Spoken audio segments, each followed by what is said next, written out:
Kolkata rape और murder case में बवाल थमने का नाम नहीं ले रहा है, जिसमें रोज नए नए खुलासे हो रहे हैं। लेडी डॉक्टर के साथ दरिंदगी सिर्फ एक हादसा या वारदात? सीबीआई को आरजी अस्पताल से जुड़ी अहम लीड्स हाथ लगी। कोलकाता के आरजी कर अस्पताल में होता है खिलौना का। टीयर गैस दिया, बम फेंका, उसके बाद हम भागी आई। कोलकाता में ट्रेनी डॉक्टर की हत्या से पहले रेप में कई लोगों के शामिल होने की आशंका है। 14 अगस्त को all India government doctor association के एडिशनल सेक्रेटरी डॉक्टर सुवर्ण गोस्वामी ने पोस्टमार्टम रिपोर्ट के हवाले से ये दावा किया है कि डॉक्टर के प्राइवेट पार्ट से 151 mg शीमन मिला है, जो सिर्फ एक शख्स का नहीं हो सकता। शरीर के निशान भी क्रूरता में एक से ज्यादा लोगों के शामिल होने की तरफ इशारा कर रहे हैं। हालांकि कोलकाता पुलिस ने सिर्फ एक आरोपी को गिरफ्तार किया है। घटना के बाद कोलकाता पुलिस ने जांच पड़ताल किए बिना 9 अगस्त की सुबह एक अप्राकृतिक मौत का केस रजिस्टर्ड कर लिया। हालांकि बाद में महिला डॉक्टर के पिता और मां की शिकायत के बाद इस मामले में रेप और मर्डर का केस दर्ज किया गया। जांच अब सीबीआई के पास है। कोलकाता पुलिस की थ्योरी के मुताबिक इस घटना को सिर्फ संजय रॉय ने अंजाम दिया है। पुलिस की पूरी जांच इसी थ्योरी के इर्द गिर्द है। हालांकि 12 अगस्त को आई पोस्टमार्टम रिपोर्ट के बाद कई गंभीर सवाल खड़े हुए। 4 पेज की पोस्टमार्टम रिपोर्ट के मुताबिक पीड़िता के प्राइवेट पार्ट पर गहरा घाव पाया गया। चीख दबाने के लिए उनकी नाक, मुंह और गले को लगातार दबाया। गला घोटने से थायराइड कार्टिलेज टूट गया। डॉक्टर के सिर को दीवार से सटा दिया गया था, जिससे वह चिल्ला न सके। पेट, होंठ, उंगलियों और बाएं पैर पर चोटें पाई गईं। फिर उन पर इतनी जोर से हमला किया गया कि चश्मा टूट गया और शीशे के टुकड़े उनकी आंखों में घुस गए। आइए सिलसिलेवार ढंग से इस घटना को देखते हैं। तारीख 9 अगस्त, समय सुबह के 6 बजे। रात को यह हादसा होने के बाद सबसे पहले सुबह 6 बजे एक शख्स जूनियर डॉक्टर की लाश को देखता है तो वह चीखता है और वहां मौजूद पूरा स्टाफ क्राइम सीन पर इकट्ठा हो जाता है और लोग ये पहचान कर लेते हैं कि लाश किसकी है।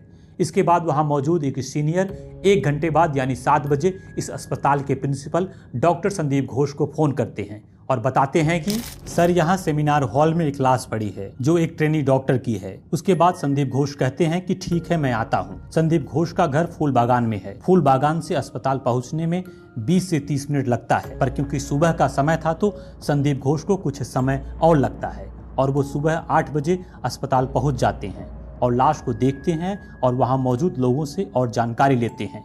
उसके बाद वो अपने केबिन में चले जाते हैं। अब तक इन सब चीज़ों में 9 बज चुका था और 9 बजे संदीप घोष पुलिस को फोन करते हैं और बताते हैं कि आरजी कर अस्पताल के सेमिनार हॉल में लाश पड़ी है। 6 बजे लाश को सबसे पहले देखा गया और 9 बजे पुलिस को खबर जाती है। यानी इन सब में 3 घंटे लग जाते हैं और इन 3 घंटों में क्राइम सीन पर सब लोग इधर से उधर घूमते रहते हैं। फिर चाहे वो अस्पताल के कुछ सीनियर हो या डॉक्टर्स, मेडिकल स्टाफ हो या नॉन मेडिकल स्टाफ, चपरासी हो या चौकीदार।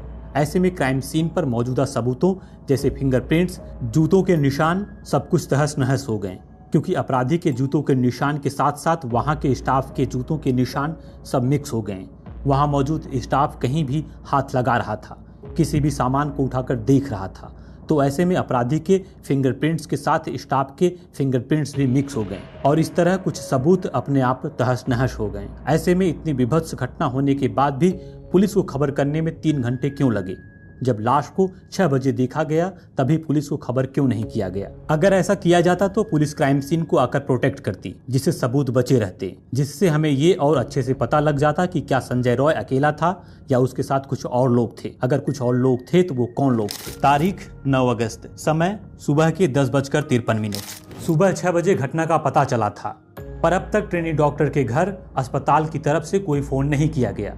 सुबह 10:53 पर अस्पताल की तरफ से एक शख्स ट्रेनी डॉक्टर की मां को फोन करता है और कहता है, मैं आरजी कर अस्पताल से बोल रहा हूं, आपकी बेटी की तबीयत ठीक नहीं है तो आप फटाफट अस्पताल आ जाइए। और इतना कहते ही फोन कट जाता है। ट्रेनी डॉक्टर की मां ये सब सुनते ही घबरा जाती है और वापस उसी नंबर पर कॉल बैक करती है और कहती है कि अभी आपका फोन आया था, क्या हुआ मेरी बेटी को?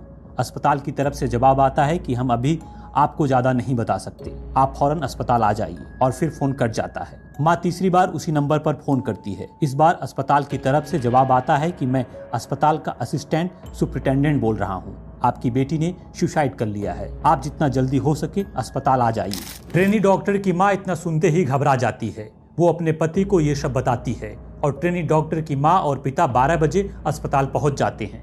अस्पताल पहुँचते ही संदीप घोष उनके पास आते हैं और दिलासा देते हैं। माँ लगातार ये कहती रहती है कि मुझे मेरी बेटी को देखना है। डॉक्टर की तरफ से जवाब आता है, अभी नहीं। मैं आपको बताना चाहता हूं कि इस वक्त तक ट्रेनी डॉक्टर की बॉडी इसी आरजीकर अस्पताल के मोर्चरी में जा चुकी थी। इतनी विभत्स घटना एक बेटी के साथ होती है, पर उसके माँ बाप को बेटी की लाश देखने के लिए भी गिड़गिड़ाना पड़ रहा है। 12 बजे माँ बाप अस्पताल आए थे और अब 3 बज चुके थे, पर बेटी को अब तक नहीं देख पाए और डॉक्टर सिर्फ यही दिलासा दे रहे थे कि आपकी बेटी ने सुसाइड किया है। अब 3 बजे जब डॉक्टर्स को लगा कि अब बॉडी को दिखाना ही पड़ेगा, तो वो ट्रेनी डॉक्टर की मां को मोर्चरी में लेकर जाते हैं। मां ट्रेनी डॉक्टर की बॉडी को देखती है, आंखों से खून का रिसाव, होठों से खून का रिसाव, तन पर सिर्फ एक छोटा सा कपड़ा, शरीर का ऐसा कोई अंग नहीं जिस पर जख्म न हो। मां को समझ आ जाता है कि ये सुसाइड नहीं, ये मर्डर है। मां मोर्चरी से बाहर आती है और सबको बताती है कि ये सुसाइड नहीं है, ये मर्डर है। अस्पताल के छात्र अस्पताल के अंदर धरना प्रदर्शन करने लगते हैं और बात धीरे धीरे आग की तरह फैलने लगती है। अब जैसे आपने एक कहानी सुनी कि उसके बाद पुलिस आती है, संजय रॉय नाम के एक आदमी को उठाती है और कहती है कि यही कातिल है, क्योंकि मौके से इसका ब्लूटूथ मिला है और उस दिन ये शराब के नशे में था और सेमिनार हॉल में जाता है और इसी ने पूरी घटना को अंजाम दिया है। अब संजय रॉय चारों तरफ खबरों में छा जाता है। अब तक ट्रेनी डॉक्टर का पोस्टमार्टम हो चुका था, तो पुलिस अंतिम संस्कार की तैयारी करती है और ट्रेनी डॉक्टर की बॉडी को लेकर सभी बड़े अधिकारियों के साथ ट्रेनी डॉक्टर के घर के पास मौजूद शमशान में पहुंच जाती है। पर अभी उस शमशान में 3 लाशें लाइन में थी और चौथा नंबर ट्रेनी डॉक्टर का था। पर पुलिस मामले की गंभीरता को देखते हुए सोचती है कि 3 लाश के बाद नंबर आएगा तो काफी समय लग जाएगा और पुलिस वहां के केयरटेकर से बात करती है और बॉडी का जल्दी से अंतिम संस्कार कराने की बात होती है। केयरटेकर मान जाता है और उन 3 लाशों को छोड़कर पहले ट्रेनी डॉक्टर की लाश का अंतिम संस्कार करा देता है। पुलिस के अनुसार ऐसा इसलिए करना पड़ा ताकि लोग बॉडी के साथ धरना प्रदर्शन न करने लगे। अगर ऐसा हुआ होता तो मामला हाथ से निकल जाएगा और पुलिस के अनुसार उन्होंने ट्रेनी डॉक्टर के माँ बाप से परमिशन लेकर ही ऐसा किया था। अब तक धरना प्रदर्शन बड़ी संख्या में होने लगा था और आनन फानन में ममता बनर्जी कहती हैं कि हमें इंसाफ चाहिए और 1 हफ्ते के अंदर फैसला होना चाहिए और दोषी को फांसी होनी चाहिए। और वो कहती हैं कि हम तो चाहते हैं कि संडे यानी 18 तारीख को दोषी को फांसी हो जाए। ऐसे में यहाँ से राजनीति शुरू हो जाती है, क्योंकि आप भी जानते हैं कि किसी दोषी को 1 हफ्ते के अंदर फांसी नहीं दी जा सकती।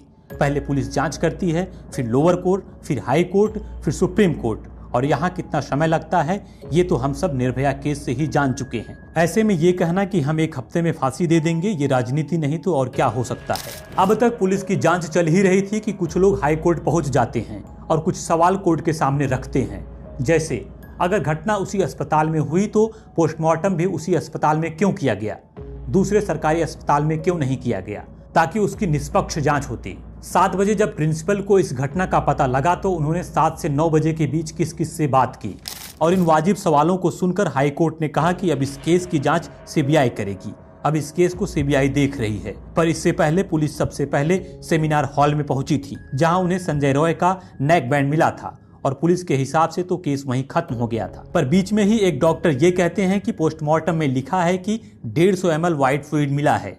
मैं आपको बताना चाहता हूं कि बॉडी में व्हाइट फ्लूइड कई तरीकों से पाया जा सकता है। डॉक्टर का कहना यह था कि एक एवरेज इंडियन मेन का जो सीमन होता है वो 5 ml होता है, तो यहाँ 150 ml कैसे? डॉक्टर के अनुसार ये गैंग रेप की तरफ इशारा करता है। इस बात में कितनी सच्चाई है ये तो जांच के बाद ही पता लग सकता है। लेकिन बीजेपी नेता लॉकेट चटर्जी ने आरजीकर अस्पताल को लेकर बड़ा आरोप लगाया है। उन्होंने कहा है कि आरजीकर मेडिकल कॉलेज में मानव अंगों की चल रहा है। लॉकेट चटर्जी ने बताया कि या तो यहाँ से कोई कभी कूद जाता है या कभी कोई सुसाइड कर लेता है। यहाँ ऐसी चीजें अक्सर ही देखने को मिल जाती हैं। सब में एक ही चीज कॉमन होती है कि यहाँ पर हर घटना में संदीप घोष का नाम जरूर आता है। संदीप घोष, जिन पर उंगलियां उठी और जो इस अस्पताल के प्रिंसिपल थे, उन्हें कोलकाता पुलिस ने जब पूछताछ के लिए समन भेजा तो वो पहुंचे ही नहीं और वापस कोलकाता पुलिस ने उन पर कोई दबाव भी नहीं बनाया।